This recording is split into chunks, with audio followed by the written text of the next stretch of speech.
اس episode کے آغاز میں اولوف شہنشاہ نکوس سے کہتا ہے، عثمان نے میرے آدمیوں کو قتل کیا، اوفیلیا کو فرار کرانے میں مدد کی۔ ناظرین، شہنشاہ نکوس اولوف کو خاموش کروا دیتا ہے، پھر عثمان سے کہتا ہے، میرے محل میں یہ کسی کو معلوم نہیں تھا کہ مجھے زہر کس نے دیا ہے، آپ کو کیسے پتہ چلا؟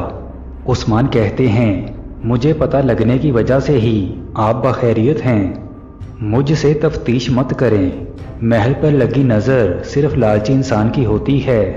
پھر شہنشاہ اولوف سے پوچھتا ہے، تمہیں کیسے پتہ چلا؟ اولوف کہتا ہے، وہ آنکھ نکال کر اودین کے قدموں میں رکھ دیتا ہے۔ ناظرین، اولوف کی بات سن کر عثمان کو وہ منظر یاد آتا ہے جب فرگ نے شہنشاہ کے غدار کمانڈر کی آنکھیں نکال دی تھی اور شہنشاہ پوچھ رہا تھا یہ کس نے کیا ہے۔ پھر شہنشاہ کہتا ہے، پہلے مجھے زہر دیا گیا، پھر میرا علاج کیا گیا۔ اولوف، کیا تم یہ کہہ رہے ہو؟ ناظرین، پھر شہنشاہ عثمان سے پوچھتا ہے، کیا اوفیلیا کے بارے میں جاسوسوں سے پتہ چلا ہے؟ عثمان کہتے ہیں، مجھے کوزینس نے بتایا ہے کہ اوفیلیا نامی خاتون میرے قبیلے میں لاقانونیت پھیلانے آئی ہے۔ شہنشاہ کہتا ہے، آپ پر اور مجھ پر حملہ کرنے والی اوفیلیا ہے، اوفیلیا جہاں ملے گی اسے مار دیا جائے گا۔ عثمان کہتے ہیں، مجھے جواب دیے بغیر کوئی نہیں مرے گا۔ پھر شہنشاہ نکوس کہتا ہے، فرگ آپ کے قبیلے میں ہے، اوفیلیا بھی وہیں جائے گی۔ عثمان کہتے ہیں، میں اپنی مطلوبہ چیز حاصل کر کے اوفیلیا کو آپ کے حوالے کر دوں گا۔ شہنشاہ کہتا ہے، آج رات میرے محل میں رہیں، ابھی ہماری بات مکمل نہیں ہوئی۔ ناظرین، پھر عثمان اور اولوف دونوں باہر چلے جاتے ہیں۔ دوسری طرف بران اوکتم بیگ قبیلے سے ملنے والا سونا ینی شہر میں روانہ کر دیتا ہے۔ ادھر ترگت کوزینس سے کہتا ہے، آپ کا زخم گہرا ہے، آئے میں آپ کو ینی شہر لے جاتا ہوں۔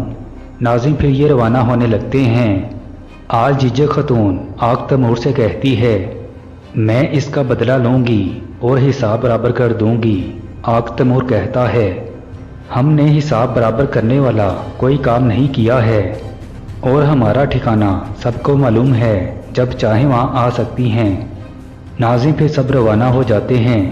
دوسری طرف شہنشاہ کے کمرے سے نکلتے ہوئے اولوف عثمان سے کہتا ہے، ہم ہر بار ایک دوسرے کے خلاف کھڑے ہو جاتے ہیں۔ عثمان کہتے ہیں، کون غدار ہے اور کون دوست ہے بہت جلد پتہ لگ جائے گا، اور اس کے بعد جو ضروری ہوا کر گزروں گا۔ اولوف کہتا ہے، میں میدان میں ہر ایک کو قتل کرنے کے لیے داخل ہوا تھا، مجھے علم نہیں تھا کہ ہم دوبارہ آمنے سامنے ہوں گے، میری معذرت قبول کریں۔ عثمان کہتے ہیں، معافی مانگنا بہادروں کا مگر معاف کرنا طاقتوروں کا کام ہے، تمہارے اس ہاتھ پر ابھی تک بے گناہوں کے خون کی بو آ رہی ہے۔ اولوف کہتا ہے، ان میں سے کوئی بھی بے گناہ نہیں تھا، امید ہے اب ہم دشمن بن کر ایک دوسرے کے سامنے نہیں آئیں گے۔ عثمان کہتے ہیں، یہ تم اپنی سلامتی کے لیے کہہ رہے ہو، اور وقت آنے پر پتہ لگ جائے گا کہ کون بے گناہ ہے اور کون مجرم ہے۔ ناظرین، اولوف چلا جاتا ہے۔ پھر عثمان کمرال ابدال سے کہتے ہیں، یہ اولوف مجھے مارنے آئے گا، پھر میں اسے مار ڈالوں گا، مگر محل میں نہیں، میری مرضی کے مقام پر، اور یہ کس کا خدمت گار ہے پہلے یہ پتہ لگاؤں گا، اور پھر اسے قسطنطنیہ کے دروازے پر لٹکاؤں گا۔ دوسری طرف اولوف ہیرودی سے کہتا ہے، عثمان چین سے نہیں بیٹھے گا، سایہ بن کر اس کے ہر قدم پر نظر رکھو، عثمان محل سے نکلتے ہی مرے گا۔ ہیرودی کہتا ہے، اس طرح تو شہنشاہ ہمارا دشمن بن جائے گا۔ اولوف کہتا ہے، عثمان کو اوفیلیا مارے گی۔ ناظرین، دوسری طرف ترگت کوزینس کو ینی شہر لے جاتا ہے اور ملہون سے کہتا ہے، کوزینس کا زخم گہرا ہے، اگر طبیب دیکھ لیں تو یہ بہتر ہو جائے گا۔ ناظرین، پھر ملہون خاتون سپاہیوں سے کہتی ہے، طبیب کو بلواؤ۔ ناظرین، اسی دوران مارتا ینی شہر میں اپنا سامان لے کر آتی ہے۔